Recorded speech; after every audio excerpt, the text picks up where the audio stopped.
విశ్వాసమే నిన్ను స్వస్థపరిచింది, నీ విశ్వాసమే నిన్ను బాగుపరిచింది. ఇప్పుడు కుంటివారు కావచ్చు, గుడ్డివారు కావచ్చు, ఎంతో మంది ఉన్నారు ఈ బైబిల్లో.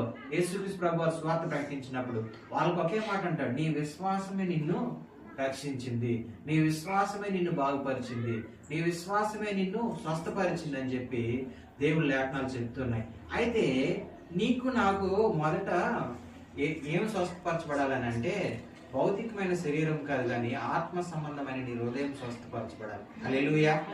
ఆత్మ సంబంధమైన నీ హృదయము ఎప్పుడైతే స్వస్థపరచబడుతుందో ఖచ్చితంగా భౌతికంగా నీకేదైనా లోపం ఉన్నా కూడా నువ్వేమవుతావని అంటే దేవుడు నిన్ను ఖచ్చితంగా నిన్నేం చేస్తాడు, స్వస్థపరుస్తాడు. నీ హృదయం దేవుని పాదముల దగ్గర పెట్టాలి, అంతే.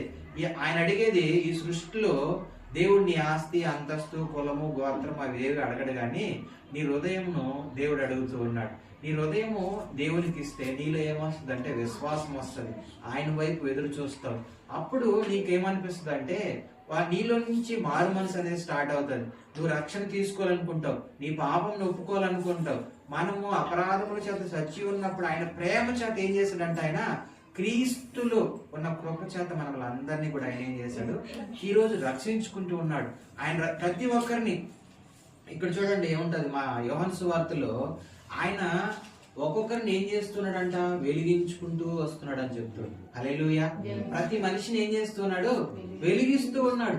ఈ రోజు మన అందరము ఇప్పుడు బహుశా పెద్ద పాస్టర్ గారితో స్టార్ట్ అయిన ఈ సంఘము ఈ రోజు ఇన్ని బ్రాంచీలుగా ఉందని అంటే ఏమవుతుంది, ఆయన అనేక మందిని ఏర్పరచుకుని ఏం చేస్తూ ఉన్నాడు, వెలిగిస్తూ ఉన్నాడు. ప్రతి ఒక్కరిలో ఏం చేస్తున్నాడు, విశ్వాసముని నింపుతూ ఉన్నాడు. విశ్వాసము, ఆ విశ్వాసమే ఈ రోజు మన జీవితంలో ఎంత గొప్ప కార్యములను చేస్తూ వస్తుంది.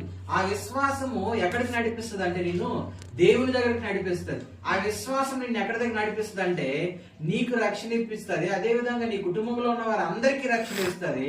అదే విధముగా నీ చుట్టుపక్కల వారికి కూడా నువ్వేం చేస్తావు, రక్షణ మార్గంలోనికి నడిపించగలుగుతావు. హల్లెలూయా.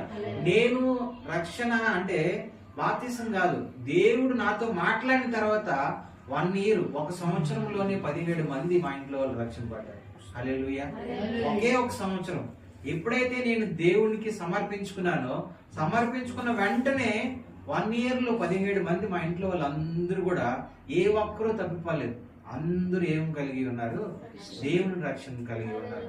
అంత గొప్ప కార్యము దేవుడు మన పట్ల చేస్తూ ఉన్నాడు. అంటే మనల్ని ఏర్పాటు చేసుకుని ఆయనే చేస్తాడు, మనం కాదు.